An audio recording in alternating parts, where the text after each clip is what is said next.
Yeah. You're listening to Autodesk's Digital Builder Podcast, a show that inspires construction professionals to innovate and use technology to improve how they build our world. I'm Eric Thomas, and I've been working in construction for nearly a decade. And now I have the privilege to sit down with industry trailblazers to hear how they're solving construction's biggest challenges and redefining the future of the built environment. All right, and welcome to another episode of Autodesk Digital Builder Podcast. I am your host, Eric Thomas. I am in the Autodesk Gallery in San Francisco right now with Ariana Alvear, a senior production manager at the Boldt Company. We are going to talk about all things lean construction, IPD, some technology things, and I'm just excited to be here. How are you doing today? Good. Thank you, Eric. Thank you. It's an honor to be here. I'm glad you invited me. Looking forward to us talking here. Yeah, we had such a fun conversation when I tried to convince you to come onto this show, just talking about everything that I alluded to a minute ago. And your team is doing some really interesting things with lean construction. And what I'm most excited about today is not just to say, okay, manufacturing has done lean before, we need to do lean, but you started sharing some things that went a bit deeper on how and why and what you're doing. So that's going to be fun. Could you tell me a bit more of what that actually means? Like, what are you doing at Boldt and what the heck is lean construction? So lean, to me, it's a smoother and more reliable system of delivering a project in a way that it adds value to the stakeholders. And when I mention stakeholders, it's not only the owner, but it's the owner, the end users, the architect, the general contractor, and the rest of the trade. So everybody.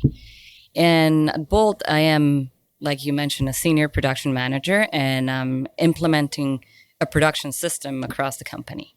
And that's a unique title that I haven't heard very often within the realm of construction. Could you tell me a little bit more about like your responsibility and what that really means on the site?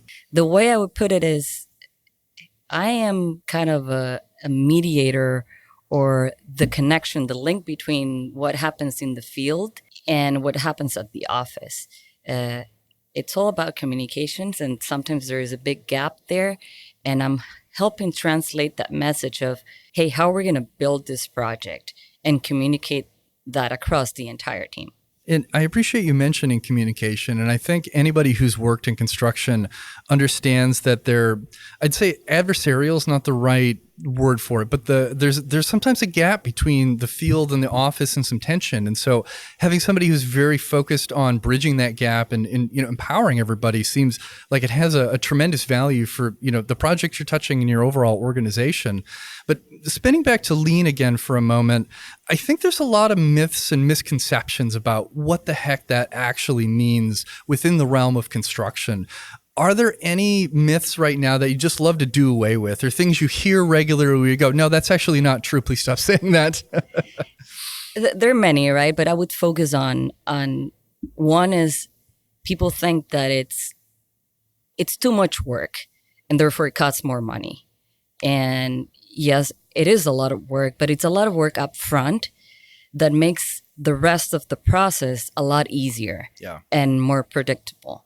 And then the other thing I would say is that people think that it takes only a few to commit to implementing lean practices, and it doesn't really work that way. Yeah. You cannot be in a project where only the owner is lean, or only the general contractor is lean. You need to be able to get everybody on board. This is true collaboration, and everybody needs to be a part of it.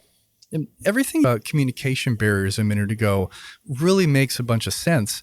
Could you tell me how you're adopting some of those lean methods to remove those barriers? It's easy to talk about at that high level, but I'm interested to know, like, what about lean really does make that big impact for communication specifically? So there's a great quote that I always reference from the book The Toyota Way by Jeffrey Liker, and it says, "The problem with communication is that it's really hard to understand why others misunderstand what we clearly understand." Yeah. So everybody interprets words differently. And when it comes to construction, when it's very technical, it's even more complicated. So the goal is to ultimately get everybody to the same understanding, which is not an easy task at all. Yeah, no, it's definitely not straightforward. And so how we're tackling that issue in our projects is trying to describe the work that we are going to do very carefully, and making sure that everyone is understanding it's getting to the same understanding. So exactly what you're going to be doing, who is going to be doing it, and the most important factor to me is by when. So you always refer to who, what, by when. Yeah. And that feels very actionable. It is. Yeah. So it's clear what the action is, who the person that's responsible for the action, and a true commitment on when you're going to get it done by. And again, talking to how do we tackle this communication issue is we, in our teams, we really challenge the use of the words. We even have in our project a list of words we don't say. Nice. And so, for example, you have should, or hopefully, or maybe, or even sure. So it's completely different if I hear for somebody saying, hopefully I'll get it done by Wednesday, versus somebody saying, I will get it done by Friday. Yeah. I'd much rather have you tell me I am 100% committed to being done Friday, which is 2 days after Wednesday. But if you say hopefully by Wednesday, it doesn't mean anything. No.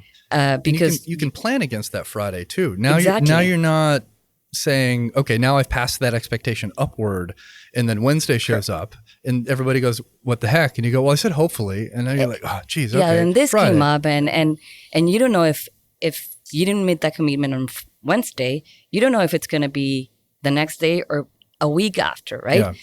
And we understand, though, that things happen, right? And that we need to replan for those things. So that's the other thing that we challenge our team members and train them to speak up. Hey, I committed to doing this, but this happened. Now I have a constraint in the way, and I'm not going to be able to meet that commitment. So raise your hand as soon as you know, so that you can give the other team members a chance to replan for the commitment that you made, because now they're not going to get that information or that work done. They depend on that to continue. And I think what you're describing, it forces people to be more intentional about the language that they're choosing and selecting. And unless you're being mindful of that, it's hard to step into that box. And I think what you said, it's not just the owner that's adopting. This is an entire project conversation that you're having then, because you go, these are our expectations, and everybody's empowered at that point to check somebody if they say, hopefully. You go, you said this, like, when can you really get it done? And now everybody has a more meaningful response and approach and expectation. Absolutely. And it's also about how you build that culture, because it's a culture. Yes. How do you build that environment so that you make it comfortable for people to have those sort of conversations? I mean, in our project, it's kind of fun. People are calling out like, "Hey, hold on, what did you say? Did you say sure, or did you say yes? Did you say maybe?" With people there. Yeah, it's like, come on, and it's just people are making fun of each other. It's a fun environment, and but at the same time, we're getting things committed and holding people accountable. And it does set a very serious expectation, though. Like you can make light of it in the moment to make sure everybody has it. But what you're telling me is you've created a safe space to actually call that out too, where it's okay to be like, what you said, even I don't like what you said right now, but it's not a confrontational way. We've built out this guideline to say, how can we be more intentional to ensure everybody has the right expectations? A picture is worth 1,000 words. Yeah. And that's a big part of my role. It's how do you draw a picture of the plan? And so as people are talking about what we're coordinating or what we're designing, is hold on, what do you mean by that? Is it because 9 out of 10 times that somebody is explaining a process, then if I put it on a drawing saying, okay, hold on, are you meaning that you're going to start the work on this end of the building and then jump to this corner and then finish here, Yeah. 9 out of 10 times I get it wrong. And, or maybe I do get it right, but if we're 10 in the room, there is a high chance that one did not get it right. So if we want to align and get to the same understanding, and then you tie the words with a drawing, something on paper, so that at the end you can sketch what the plan is, and I don't no longer need your words to explain what we're going to do. So I'm constantly challenging our team members in our meetings to hold on, do not just talk, how we have nowadays a lot of remote meetings and coordinations. Hey, can you just pull up a plan or floor plan of what you're describing so that we are all under the same understanding of what area of the building you're talking or what steps of the process you're talking. So that really is important to, wrap that goal of everybody getting to the same understanding. And the visual aspect that you're talking about is such an interesting one.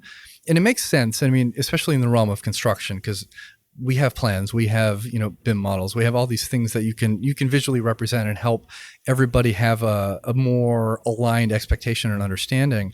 For some reason, this made me think of something I experienced when I was in Mexico City last, actually. And if you ride the subway in Mexico City, all of the stations the stops have names, but they all also have a picture associated with each station that is consistent. And from what I was told from my friend who lives there, that's because not everybody speaks English or not English, obviously, it's Spanish, but also not everybody's literate. And so there's indigenous people that come into Mexico City. And so those visual representations of each one of those stations was a more equitable way to ensure that somebody who had a more diverse background or something was able to have that same understanding as me, who could read the Spanish word that indicated the station. And it feels like it's very similar.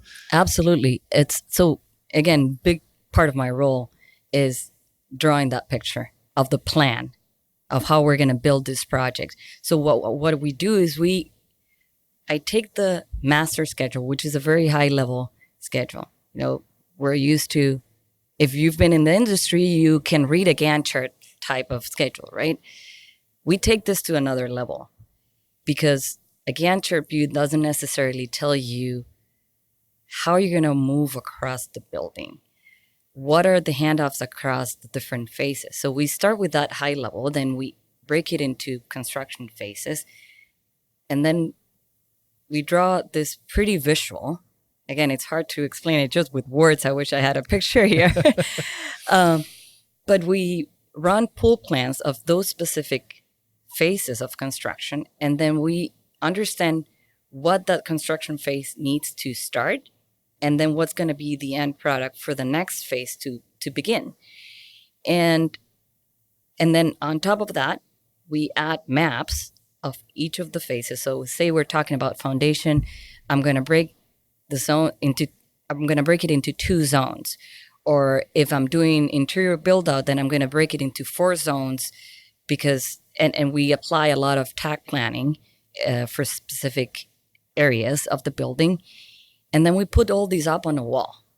And I actually just had a meeting 2 days ago with our superintendents, and they stopped me in the middle of the process and say, hey, I just want to thank you for building this wall. Yeah. It's just so easy to understand. And we actually put it in an area of the office where everybody's walking by it. And so anybody that walks in that could not be involved in a day-to-day basis, or maybe some executives, right, that just come in and, hey, let's see what's the strategy to build this building. Yeah. They can stand in front of the wall and in 10 minutes, okay, this is what's going to happen. And what has happened also is that some people that just spend some time in front of the wall understanding the strategy say, hey, hold on, this is not right. So calling it out and then just huddling up and say, okay, thank you. We're going to replan this. And it's not something that happens overnight, right? It's a lot of reoccurring meetings with smaller groups and then the big group and validating what's going to happen. I'm thinking of a cartoon that I've seen years ago, and I love this path that you've built out because it feels like it's more obvious as far as what you're actually going to be out doing, instead of just saying, here's the schedule, here's the words, head off to this. You're working on this side of the building today, so go do the thing. And it was just this, I think it was somebody who painted the floor of a room, and they paint themselves back into the corner. So they're painting, and then they're back in this corner where there's no doors. And I feel like everything you're sharing right now would eliminate having that accident happen, because you've got it visually and you go, oh, if we go from front to back, we're going to have to wait until this dries until we can leave, or ruin all the hard work we did. And obviously what you're doing is at a much bigger scale than I've, painted my floor in my house or something. No, but absolutely. We're tackling also a safety issue and a quality issue. Yeah. We're trying to understand really, ultimately the goal is to have a continuous flow, right? Not stopping the work. So everybody spend enough time planning the work so that when you start, it's an uninterrupted flow. And you provide a better product to the end user. It makes sense. And when you're working on a massive project and you have so many contractors and specialty contractors out on site, having more visual granularity to where everybody's going to be and how they're doing it. I mean, you've been on all those sites where there's too many people in the space at the same time to meet your schedule or deal with change conditions or some rework or whatever you might have going on. And it can be chaotic, and to be able to sidestep some of that, it sounds like a huge deal. Like I'm really very much enjoying everything you're sharing from this far. It just has a lot of very obvious value, even if it does learn. It's just the application of it in construction is a bit different than just a standard automotive assembly line. The overlap is different. But can you tell me more about how you've been able to successfully embrace more types of automation and eliminate some of those manual processes at the Boldt Company? Technology is a big part of it. And it's, at the end of the day, it's a tool, right? It helps you be more efficient and have the information readily available faster, especially when we're looking at repetitive processes. If you know it's something that you're going to repeat all the time, then spend some time. It's worth your time and money to evaluate the process and think about, hey, if I'm going to be doing this every month or every week, I might as well just spend 8 hours, 20 hours making it simple. To instead of taking me an hour every month, it's going to take me 10 minutes if I just input the data. So we're constantly, it's part of the lean practices is just continuous improvement. So always be thinking, how do I do these? How do I make this process easier for everyone? Especially when you have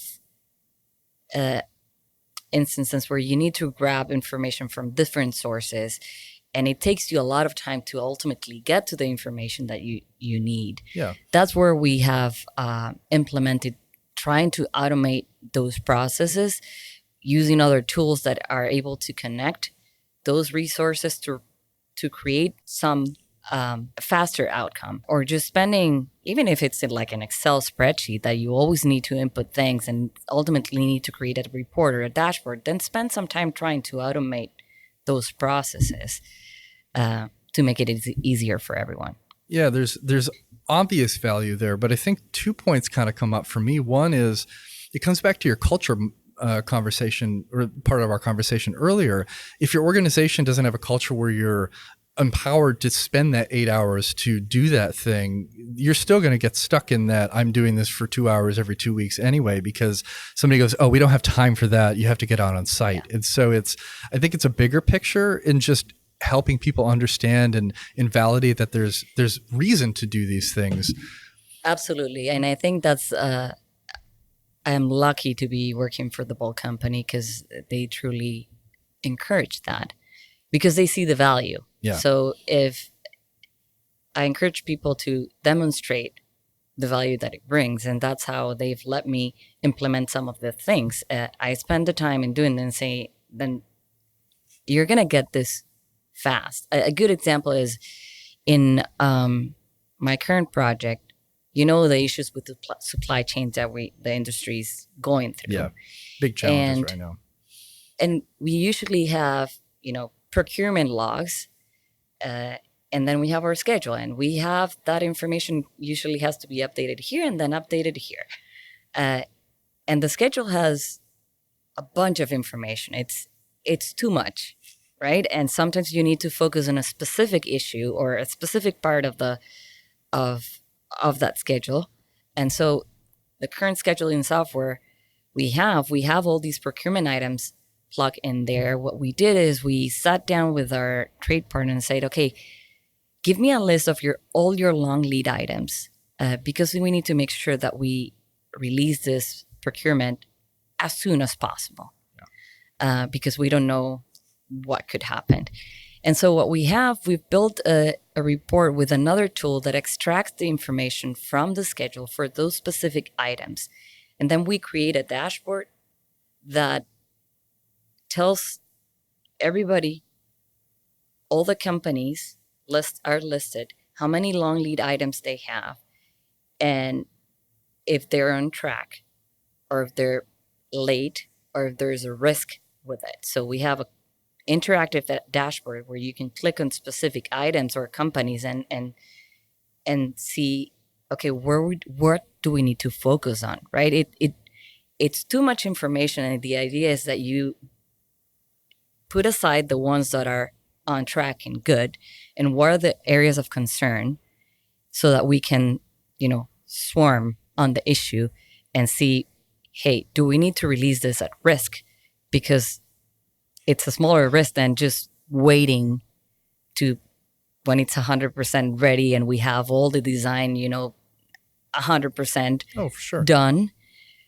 And that has helped everybody, I guess, see the big picture and make better decisions. So the executives that have found value in it, I spend a lot of time putting this together, but ultimately they have access to the information very fast. This is updated on a weekly basis, and we check, are we good? Yes, no, we need to decide on this and decide whether we need to take the risk or not to release a long lead item, because otherwise we might not get it for 2 years. Yeah. So And it makes a bunch of sense, especially today with, like you alluded to, the material supply uncertainty that we're all dealing with. It's a challenge right now. But the other aspect of that is, as our schedules continue to seemingly get more and more compressed as far as expectations from owners and turnaround times, not having that visibility where there is so much built into the schedule where it's just-in-time delivery, where you go, we need this on Tuesday and it is going to show up on Tuesday at 10 a.m. And if you don't have that visibility, Tuesday at 10 a.m., the thing's not there, and you've got a crew standing around going, yeah, all right, well, we can't install the HVAC now because all of this stuff isn't in that needed to be in here before that. And that blows your schedule up. And, if you're doing federal work like I used to do, you stare at the liquidated damages in your, contract vehicle and you go, all right, well, that's not good. yeah. So where, amidst all of this with, the dashboard improvements we've had and the technology changes, where do you feel that humans still really have an important role in the process amidst all of the automation, the technology implementation that we're seeing in construction? Decision-making, I'll say. The technology is just helping us make better and faster decisions. Yeah. And so we still play a very important role, is allowing us to focus more on what the issues are. And also, because we're getting to those decisions faster, we're able to also attend more needs from our customers. So the word that I always bring up in this part of these conversations is it's augmentation. It's not replacement. As far as automated Absolutely. technology or robotics or anything that we're bringing out to this site, it's how can we empower people to do what people do well, and how do we take the things that either they don't do as well or they can't do at a scale that technology can apply to it, right, and take that away. And so it's not you've lost your job because we've automated the thing. It's you get to go home at 5:30 today instead of at 8:30 today, which was such a challenge, and it's still a challenge. I very much so. And I just remember those 12-hour days where I go, I have 2 proposals due tomorrow. Both of them were worth $250 million. One's due at 10 a.m. and one's due at 11:15 a.m. How am I going to get this done? And at that moment, especially because there was no purpose-built proposal management or pre-con stuff existing when I was still doing that at different GCs, you did that by working until midnight. Yeah. And that it's not sustainable. And so any way we can help people, focus on those good things and take some of the time spent or the time wasted or things that we just can't do at scale, it's a win for our industry and it's a win for the people that we work with every day. So I know you've been a part of some big projects that have embraced integrated project delivery or IPD, and I was hoping we could learn a little bit more about that experience. And before we go too deep into it, could you explain exactly what the concept and incentive for adopting this type or other similar types of delivery methods really bring instead of something more traditional like, design build? Absolutely. It's an IPD, which is an integrated project delivery system. It goes beyond a contract because it's a type of contract. Yeah.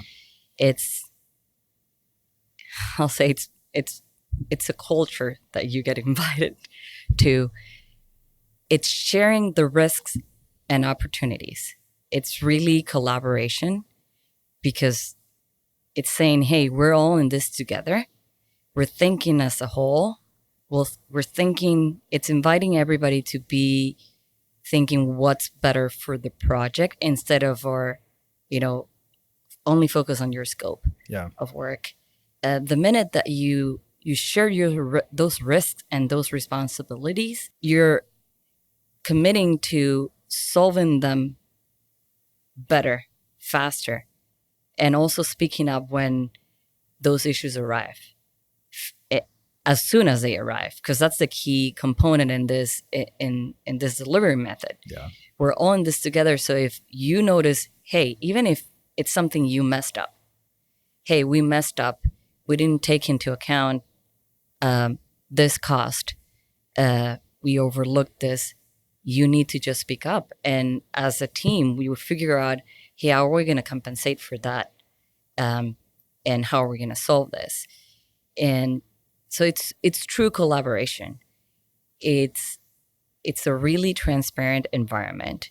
And the key component to this is that you are delivering a more predictable project. That's the beauty of this. Because you're constantly collaborating, constantly checking on how you're doing, you're able to forecast how you're going to finish. And or this constant replanning ahead of time or soon enough so that the mistake or the issues doesn't impact you as much as it would if it wouldn't have come up or if you wouldn't have made it visual. Yeah. And that's why lean projects or IPD projects, the majority of them, compared to any other traditional delivery system, are finishing on time and on budget. And there's another maybe funny thing to mention, but I find it very interesting. This in current days where we're finally acknowledging mental health. Back to your point of, hey, now you're working 8 hours instead of 12, 14. It is this environment, this true collaboration, it creates a real good environment where the morale is very high in the team. I'm not saying it's easy to do. It's a lot of work. Yeah, it's a mindset change for sure. But yes, and so it's fun to go to work. You enjoy it, and so it's a very nice environment to, and something that you feel proud of. At the end of the project, is like, wow, look what we did. This is just amazing. I like how you mentioned that because there's so much that goes into making the decision to try something like this. And there's often hesitancy. And I understand that because there's so many people that you need to get on board and comfortable with this very big change in how you look at your contracts and how you look at how you collaborate together. And the example that you used a moment ago of, I saw something that's wrong, and whether it's my fault or not, I'm going to mention it right away. And that's big because in some of our more traditional methods, there's generally going to be a window where we go, especially if it's your mistake, how do we do the CYA, where we go, how do we protect ourselves in this situation? And it's understandable because the contracts are designed in a way where they're a bit punitive depending on who has made the mistake or who's behind schedule. But if you've created this culture to bring everybody together, and you can honestly say, hey, I made a mistake and that's okay, everybody has the shared benefit and reward of fixing that problem. And that's tremendous, but it takes an owner that's excited about a bit more of a progressive methodology. It takes a contractor who is comfortable in setting some of those examples and, working really closely with your trades partners. I'm sure it'd be more difficult to bring in all brand new parties into a brand new IPD project of a bunch of people who have never done it than, some old players who've done this before, or an owner who does this on every one of their projects. And it's, just the expectation. Absolutely. I would say the owner, in my experience, it's a very key component. If they're in, that makes a difference. And it's not about only saying, hey, I'm going to do IPD and I'm going to build a lean project. You need to actually act on it and behave like it. And the owner sets the example. The owner has to be involved in all these meetings and set the pace. They need to set the example. Their behavior as an IPD partner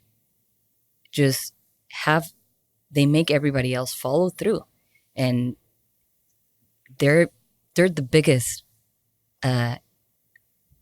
component to this group. Yeah, if your owner's not on board, well, you're not even going to have that option on the table for the most part. I'm not saying you cannot do it. Yeah, we need to start bringing more owners to convincing them that this is worth it. Yeah. And sometimes it's just going to take a GC or even one of the trade partners to have had that experience and inviting them, hey, let's try this. We'll hold your hand and bring you up to speed. It's not an easy task, but absolutely, it's more difficult if the owner is not on board. And again, just coming back to your mental health point too. So construction's a wonderful industry. It's a collaborative industry. There's brilliant people working here doing incredibly innovative and exciting things. But the challenges that come with some of those older contract vehicles and the long hours and the safety issues, unfortunately, there's a heavy predominance in suicide in construction as well. And more people are talking about that and talking about mental health in a way that has impact. And it's encouraging to hear that there are some solutions that can find paths to hopefully mitigating some of that, because we can't do nothing. It's a really scary and challenging situation within our industry. And so I'm hopeful that every time we get to have a conversation like this, it might, turn the idea light on in somebody's mind, and they go, this is something we can consider to making our projects, of course, more profitable, more on schedule and everything else. But for me, we're thinking about our people, and it's not just the mental health piece. It's also the safety piece. There's so much tied up into it. Absolutely. Nowadays, it's harder to find the people in the field that want to do that work. We're used to people just, coming and doing the hard work and just fighting it off. But the reality is that it's tough. Yeah. It's hard work that we do. And we're finally acknowledging that. It's not for no reason that we have this high rate of suicide in the industry. And so if you create a culture where the entire team is focusing on making this process enjoyable and, fun for everyone, that translates, that it's just contagious. Yeah. And we need to care for those people. And that's going to we need to change the industry in that sense. We have to. Yeah. I mean, it's at this point, it's no longer an issue. And even if you want to, step outside of the health part and just taking care of your people, there's also the business side. And, it sucks to talk about it in that framework too. But, the amount of people that we have to work with and fill these roles, we have to make sure it's a desirable industry to work for. Yeah. And when you have to work too long and you're out on site for unnecessary hours and you haven't found ways to make it more of an equitable and fair and honest conversation for how people feel and the way they're performing, it's going to be a challenge. And even just back to the safety issue, if you're on site for 12 hours a day, every day, you're going to make mistakes, and mistakes are accidents in construction. And that's not an easy thing to digest. But any of us, I have stories, unfortunately, of people being seriously injured on projects. Yeah. Anybody who's touched this industry for a very long time knows somebody that they were probably close to that has had something happen or a close call. And so all of these things, it all comes together in something that, like, I'm encouraged by, but we have to yell louder. I agree. So I think we talked a decent amount about what's different about IPD projects. Is there anything that we should highlight that does still feel the same? Like, is there a consistent thread that we should highlight too, where it's not all different, but it's a reframing of how we approach construction? Ultimately, the project is going to get built no matter what. You still need to, follow steps, and there's a sequence of work that, it's there. Yeah, the way we build buildings isn't going to dramatically change because of your delivery exactly method. I would say it's just better quality. It's better for the people. Back to what we were just discussing. It's just true collaboration, and I think it just makes better professionals because of this collaboration. We're talking, I'm learning your area of expertise and somebody else is learning from, there's so many technical parts in the industry. You cannot do it all by yourself. You need to involve everyone. So I don't know. I think it's very different in many senses. Yeah, I think you're on the right track though. And it's just identifying those areas and kind of qualifying to everybody else, which leads into my next question, actually. And we alluded to this a minute ago, but are there strategies that you think we could adopt or different ways to better convince project owners or other contractors to really think about adopting these different delivery methods, and especially if they're uncertain, or we've seen a lot of people that are resistant to change, unfortunately. Like, do you have any guidance for somebody to try to, bring that to an owner that might not have been thinking about it before? Yeah, certainly for owners, it's about the value that they're going to get, right? We implement a target value design. Mm-hmm. So ultimately, the owner is going to ensure that their money it's put in what they value the most, right? And as well as having a predictable outcome. They're going to be on time and they're going to be on budget. The majority of the owners that have made this transition can tell you, especially if they are in the business of just building facilities, yeah, for like instance. Serial healthcare. Builders, they do this over and exactly. over and over again. Yeah. They can tell you, like, hey, before every time I had this percentage over budget, like that week, it was just unpredictable. Yeah. Now we know what's going to happen, so we plan accordingly. And then for contractors, I would say that, again, it goes back to this collaborative environment and making us better professionals. It's just, you're not only focusing on, putting blinders on and saying, I'm going to look at my scope, and then you do your thing, I do my thing. It's building a better industry with it. It's just very interesting, and it's a great accomplishment. Yeah, there's ways to qualify the incentive for the different stakeholders you're talking to.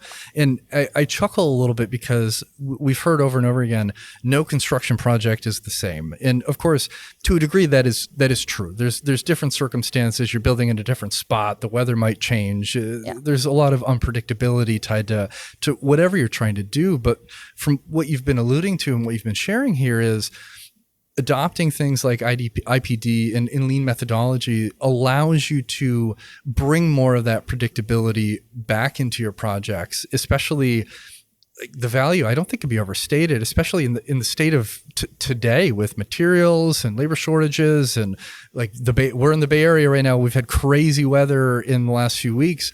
That's atypical and surprising for the region. And so being able to control more things within the realm of feasibility, it feels like there's a huge win both in the realm of just saying, okay, let's go lean on our projects and adopt this, or let's look at some different delivery methods that might be more collaborative than we've been in the past. Is there any specific technology that you've seen that really has helped jump into IPD projects or adopt more lean methods that you think would be relevant to highlight? I think the biggest one would be BIM, Building Information Modeling. Mm-hmm. We're basically building virtually the building we have multiple iterations of it.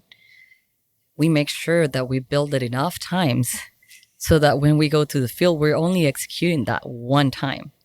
So that is the biggest, I think, transformation or like impact that the technology has provided us. And there's so much data to be pulled from BIM models these days as well. And I think it's continuing to grow. It's almost a little scary, I think, sometimes because we have so much data. What do we do? And listen to earlier episodes of the podcast if you want to hear about data strategies. I talk all about that because I'm a giant data nerd. But the level of detail that you're able to get and the nuances, and not just I see what it looks like now, but it connects to everything. And when you've adopted the right platform and everybody's in a common data environment, suddenly the visibility into the what and the why and the how, I think, is a whole lot more accessible than it's ever been in the past. I'm excited to see how all of these things iterate because it's a noisy ecosystem in construction technology right now, and it can be overwhelming. But as we find ways to marry those pieces of technology and make sure that everything is connected in a way that really truly adds value, I think we're going to continue moving forward in a pretty impactful way. I'm excited and optimistic, even if we continue to have headwinds and challenges. Absolutely, I'm looking forward to any progress that happens there, but we're in a good path. So I've got one final question that I ask everybody. It's a recurring one, and it's, what is one tool that you always bring to every project that you work on, no matter what type of project it is? I would say my production strategy template piece, what I used to build the wall where I draw the picture of the plan that I was mentioning you. Nice. You're gonna have to send a photo or two of one of those to me. I'd really like to take a look at it because the value that very obviously, even not being able to see it myself right now, brings to your projects, especially when you've built this collaborative environment, it's huge. And so I'd love to take a peek at it. It sounds pretty cool. Absolutely. And is there anything that you're working on right now that you're excited about or you'd like to plug for people out listening right now? Yeah, I'm working on standardizing this process of this production strategy and system across the company. So I'm looking forward to making it a valuable tool for every team out there. That's fantastic. I think you've shown the value of that so strongly just in this conversation without any visuals, which is funny since we're talking about creating contradicting visuals, but we're audio leaning format. Although this is being filmed and you can watch it on YouTube or anywhere else if you're listening in Spotify right now. But I appreciate you taking the time to share some of your wisdom with me today and just getting a better glimpse into how we can implement lean in a more meaningful way than you might catch from a high level blog post that says we got to be lean because it's important. Have a nice day. Like that. We got into some grit today, and it's good. I appreciate it. Thank you so much for having me. And I just hope that I have motivated somebody to start trying it. I think we've made a fair start today. And for everybody out there listening right now, thanks for taking the time to join us on this episode of Autodesk Digital Builder Podcast. If you've got any questions or you want to suggest a guest to me for a future episode, you can find me on LinkedIn or via Twitter at builder_digital. And as I mentioned a moment ago, we are in the Autodesk Gallery today. It is a beautiful space. So if you are listening on an audio-only version, you should head over to YouTube on the Autodesk Construction Cloud channel. There you can watch this episode and a whole bunch more. And also, finally, I'd be a terrible podcast host if I didn't ask you to go out and rate our show. I think we deserve 5 stars. Hopefully, Ariana agrees today as well. But if you could just open up your app, find Digital Builder, and throw 5 stars our way, I'd sincerely appreciate it. And on that final note, goodbye.